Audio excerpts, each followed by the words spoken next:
Pass it on. This time of upheaval is causing me to look a little deeper inside myself, looking for some goodness. And this is what I've found. I'm more aware of my neighbor's well-being. I'm saying thanks to those who help keep my life as normal as possible.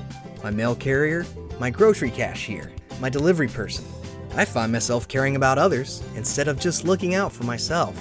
And oh, my goodness, does it feel good. Goodness is in you. Pass it on. From passiton.com. Atlanta's #1 radio stations, Swanky 93.3 and The Heat 94.6 radio stations, has you covered. From our studios to our newsroom at K.L.P Entertainment. Listen on all major audio platforms like Spotify, iHeartRadio, Audacity, Apple Podcast, Stitcher Podcast, Google Podcast, YouTube, and more.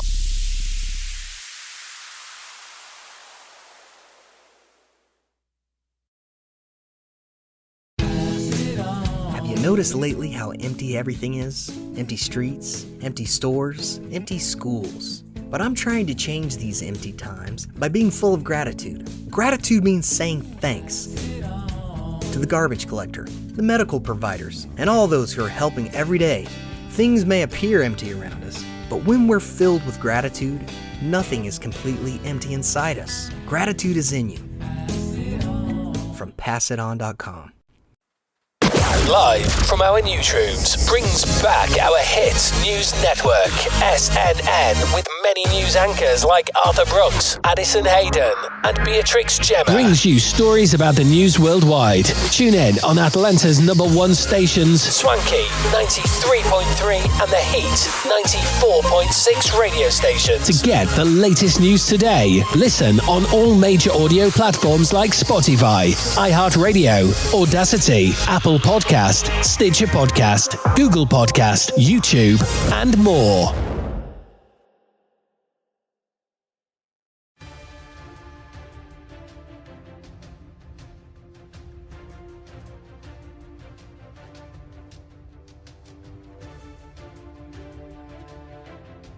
Hello everyone and welcome back to our channel of K.L.P Entertainment. Reporting live from our newsroom, this is SNN. I'm Addison Hayden. Here's your business news breaking for March 30th. Rift between gaming giants shows toll of China's economic crackdown. Activision Blizzard and NetEase could not agree on a new deal to distribute video games in China, cutting millions of players from the games in January. Last October, executives at the Chinese gaming company NetEase and the American video game developer Activision Blizzard joined a Zoom video conference to discuss the future of their 14-year partnership to offer Activision's games like World of Warcraft in China. NetEase executives were worried about new laws imposed by the Chinese government and wanted to make changes to their long-standing contract with Activision to ensure they were in compliance. But the companies left the call with drastically different interpretations of what had been said, according to 4 people familiar with the talks and a document viewed by the New York Times. What NetEase executives contended was a conciliatory gesture was seen as a threat by Activision executives. A month later, the companies broke off talks. In January, more than 3 million Chinese players lost access to Activision's iconic games when the partnership ended. And angry NetEase employees live-streamed the dismantling of a 32-foot sculpture of an axe from World of Warcraft that stood outside NetEase headquarters in Hangzhou, China. The testy breakup, after months of talks, ended a relationship that had seemed to prove that global commerce could thrive despite deepening geopolitical rifts. A partnership that had been worth about $750 million in annual revenue, according to company filings, and the video game research firm Nico Partners, had become another case study in the increasing difficulty of doing business in China. Details of the breakdown in negotiations between Activision and NetEase provide an unusual, behind-the-scenes look at how Chinese and American companies are struggling to balance the interests of the Chinese government with what they believe is best for their businesses. China's government, under its leader, Xi Jinping, has clamped down on China's largest internet companies and urged businesses to adhere to the Communist Party's priorities. It has barred children from playing video games on school days and tightened its already strict approval processes for companies to distribute new games. Last year, China's $39 billion gaming market contracted for the first time in years. The private sector in China is in a very weak position now, said Duncan Clark, the chairman of the Beijing-based investment advisory firm BDA China. The cost of accessing the China market has gone up for Western companies, and for domestic companies, there is a greater fear of arbitrary regulations. In a statement, Michael Lee, an Activision vice president, said the company's experience in China had been very positive for nearly 20 years, including its decade-long partnership with Tencent to offer Call of Duty. While it's true that the partnership you're describing took a surprising and troubling turn, it's important to recognize that this was an anomaly, Mr. Lee said. Editor's Picks. Is it a melon or a cucumber? It's a cucumber melon, and it's delicious. The boss paid for dinner, and then complained the next day. What do we do? 36 hours in Panama City, Panama. Continue reading the main story. Since 2020, China's antitrust regulators have been reviewing old mergers and joint ventures that drew large amounts of foreign capital. New antitrust amendments last summer significantly raised the fine for failing to comply with those reviews. Last year, NetEase executives asked Activision to file relevant disclosures, such as annual revenues and details about parts of its business, to Chinese regulators. But Activision disputed that it was out of compliance with the law, or that it was required to turn over more information, according to 4 people with knowledge of the situation and documents viewed by The Times. In the contract renegotiations with Activision, conducted every few years since the partnership started, NetEase said it wanted to end the company's joint venture agreement, a business entity that helped NetEase distribute games from Blizzard Entertainment, an Activision subsidiary in China. NetEase said it wanted Activision to license its games directly to NetEase, which would give NetEase more control over operations and allow it to better comply with the new regulations without Activision's help. Andrew Tang, a veteran gaming executive in China with close ties to Activision, said he thought NetEase was simply using the antitrust regulations as an excuse to get a better deal. NetEase is under a lot of pressure the last couple of years because of all these crackdowns and limiting kids' play, Mr. Tang said. Ultimately, I think it all has to do with the bottom line. But tensions had been building before last year's contract renewal discussions, according to the people familiar with the talks. NetEase executives believed Bobby Kotick, Activision's chief executive, had made unreasonable demands over the years, 2 of the people said. In 2018, NetEase announced a $100 million investment in Bungie, a game developer that worked with Activision to produce Destiny, a popular game. Mr. Kotick was unhappy with the investment because Bungie was behind schedule on developing Destiny content, and he worried the investment would further distract the company from its Destiny obligations, 2 other people said. That year, NetEase invested in a game development company founded by a person who had until recently been a senior Activision employee, which also angered Activision, the people said. Mr. Kotick considered ending the partnership. A 2019 deal between Activision and NetEase included restrictions that prevented NetEase from hiring former Activision employees or investing in gaming studios directed by them. Those tensions came to a head in the call last October. Mr. Kotick and William Ding, the chief executive of NetEase, discussed the many antitrust regulators around the world scrutinizing Microsoft's $70 billion deal to purchase Activision, 2 people with knowledge of the call said. Mr. Kotick told Mr. Ding that he would consider the licensing proposal, even though he worried that a switch could rattle Chinese regulators before an important political meeting that month and cede more control over Activision's intellectual property to NetEase. At some point in the conversation, which was conducted at times through translators, Activision executives felt that Mr. Ding threatened Mr. Kotick. The Chinese government was reviewing the Microsoft acquisition, and the executives recalled that Mr. Ding said NetEase could sway the government either to block or support that deal depending on the outcome of the licensing discussion, according to two people familiar with the call and a document reviewed by The Times. But NetEase executives did not intend to make a threat and were trying to be conciliatory toward Activision, said two other people familiar with the conversation. The point they intended to make was that if Activision did not switch to a licensing deal, Microsoft would face the same regulatory hurdles when it acquired the company. Mr. Voica, the NetEase spokesman, denied that Mr. Ding had threatened Activision. He said Activision was continuing to harass and taunt companies and regulators worldwide. Microsoft declined to comment.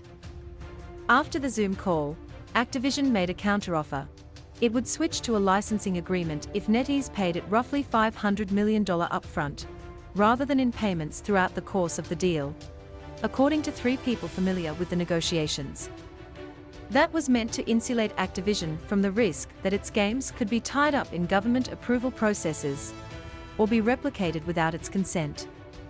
NetEase later said in a statement that Activision's terms were commercially illogical, and the stage was set for the contract to expire in January. When the breakup became public in November, it sent shockwaves through the Chinese gaming community. Shares of NetEase stock plunged in Hong Kong. As time was running out, Activision made a last-ditch proposal to extend the partnership for 6 months so gamers could keep playing while it searched for a new long-term partner, as the business news site Yukai Global reported. NetEase declined the new offer, and in a statement likened it to staying together while being divorced. In mid-January, NetEase contractors destroyed the World of Warcraft axe sculpture. As the contractors swung hammers at it, employees live-streamed the demolition to 30,000 people. NetEase said local law required it to clear out another company's intellectual property after the partnership was terminated. In late January, most of Activision's games, including World of Warcraft, Diablo 3 and Overwatch, went dark in China. Chinese companies, including NetEase, released games that some analysts said bore close similarities to the shuttered Activision titles. NetEase also made a recruiting pitch to former World of Warcraft players, hoping to get them to join Justice Online, a NetEase game in the same genre as World of Warcraft. Online, people posted photos of items from the Justice and Warcraft games that resembled each other. NetEase said its games did not share similarities with Activision's.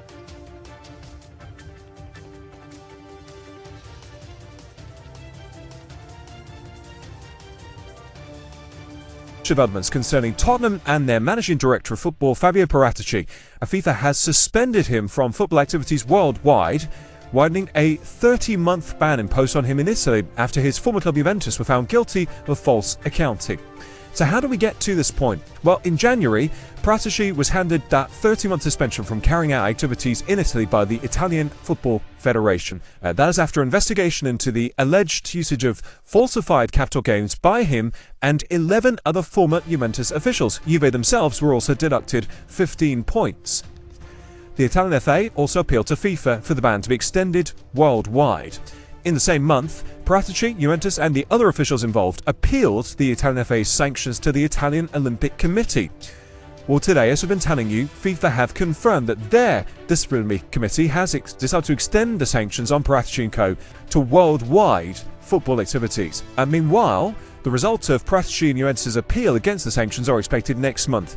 The Italian Olympic Committee can only decide whether the Italian FA's decision is correct. If they decide that it is, they cannot reduce or change the sanctions. Meanwhile, Paratici and 11 other former Juve officials may also face a separate criminal case.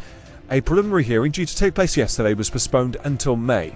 Juventus and the 12 officials, including Paratici, deny any wrongdoing. Well, Paratici was meant to lead the search for Tottenham's next manager after Antonio Conte left the club by mutual consent on Sunday. Yesterday, he gave an interview to the club's media channels about their managerial situation.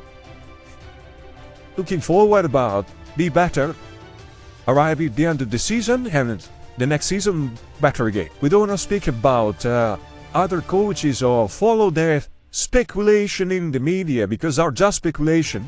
We are footballers, we are now concentrating in help Christian and help the staff, Ryan, the players. I think today, Dan needs to go and to achieve our target we need defense. Well, Chief Porter Cove Salaco joins me once again. Cove, where does this leave Fabio Paratici? Well, on the face of it, it means that it's almost impossible for him to do his job.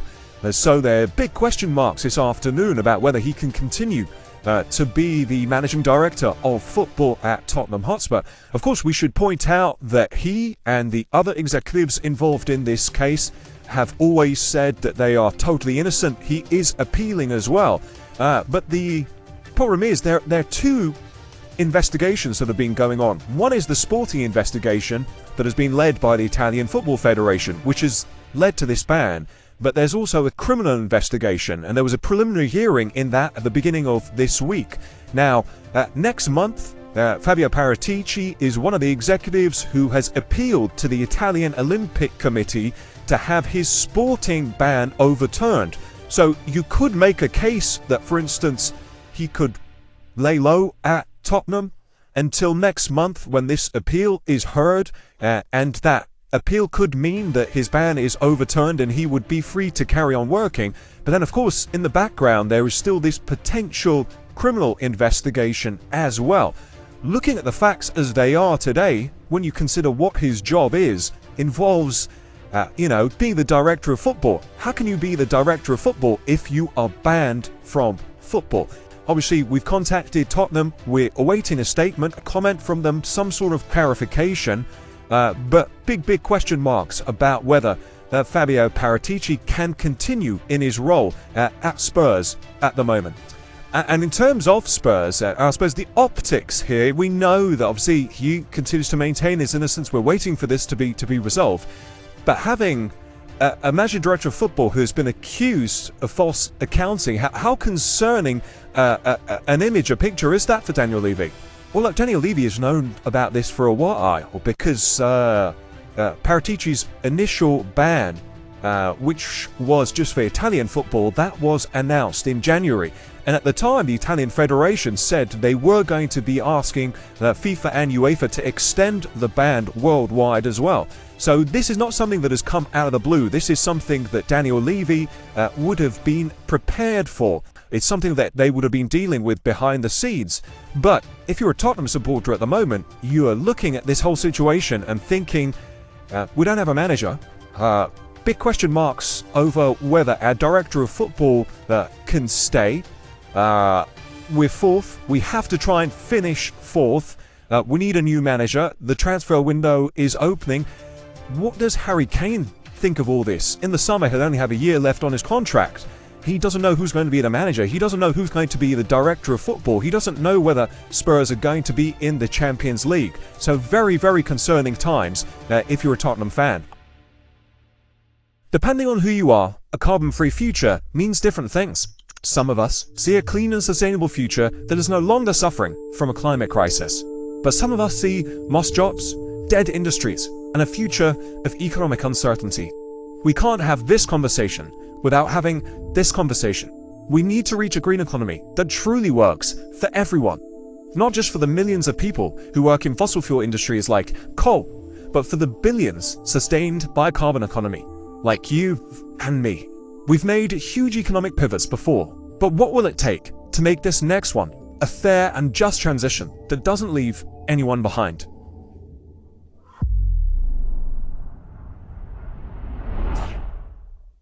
Another climate buzzword, just transition. Just energy transition, just transition. For what does it really mean? The climate crisis has made it very clear.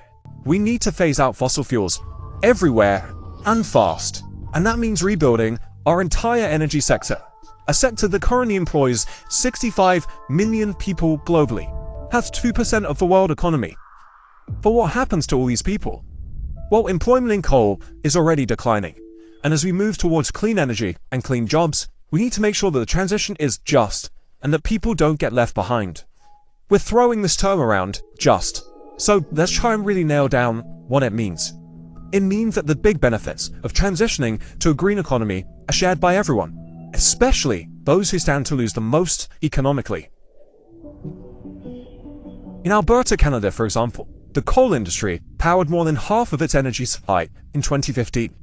Now, the government knew that phasing out dirty energy would impact a lot of jobs, so they created a transition fund that would help coal workers relocate for new jobs, learn new career skills, fund new businesses, and transition to retirement. But a just transition isn't just about assisting communities within richer nations who, frankly, can afford to phase out fossil fuels. It's also a global issue that addresses the need for support between countries. Because, let's face it, millions of people are trapped in a system that rich countries created. These countries have benefited from historic climate injustice, and now they have a responsibility to help others create their vision of a green and just future. Here's the good news. The global community is beginning to follow through.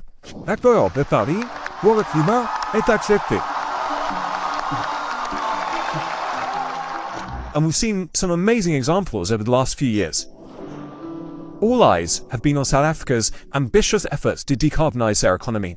Depending on how it goes, their plan could be a blueprint for other countries. The coal industry in South Africa is huge. It's the world's 5th largest exporter, and it employs over 200,000 people. It accounts for almost 90% of the country's electricity.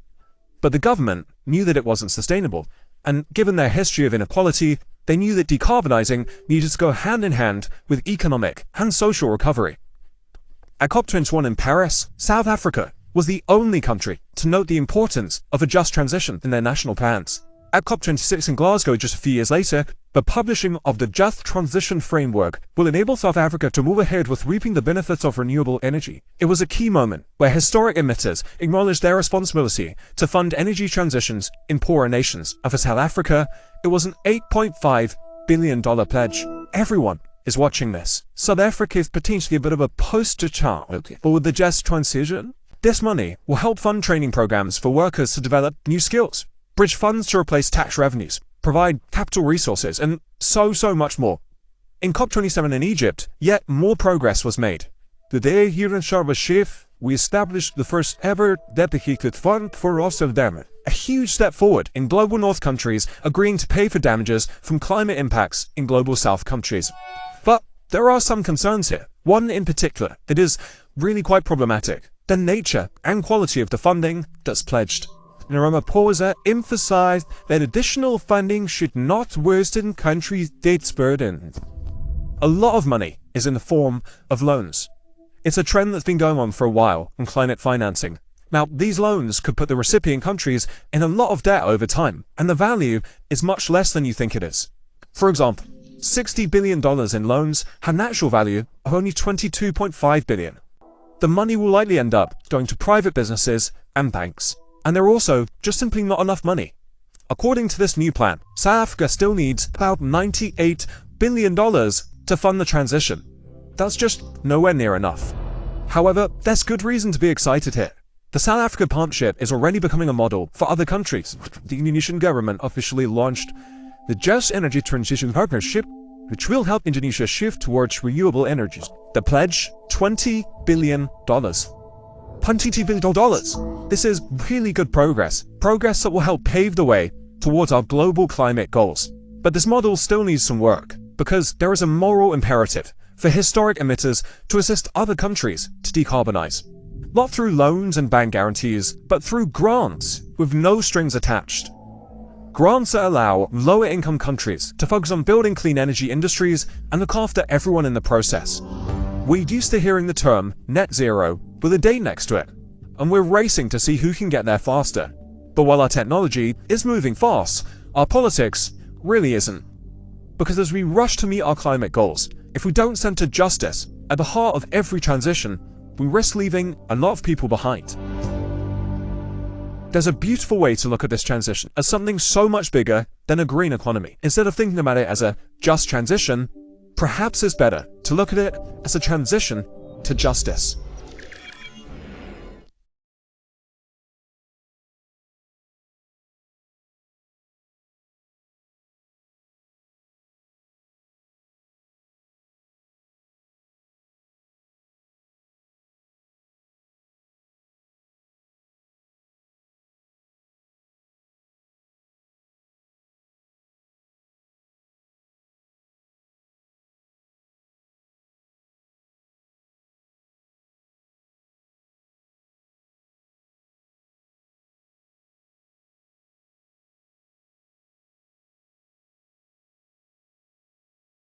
Atlanta's #1 radio stations, Swanky 93.3 and The Heat 94.6 radio stations, has you covered. From our studios to our newsroom at K.L.P. Entertainment. Listen on all major audio platforms like Spotify, iHeartRadio, Audacity, Apple Podcast, Stitcher Podcast, Google Podcast, YouTube, and more.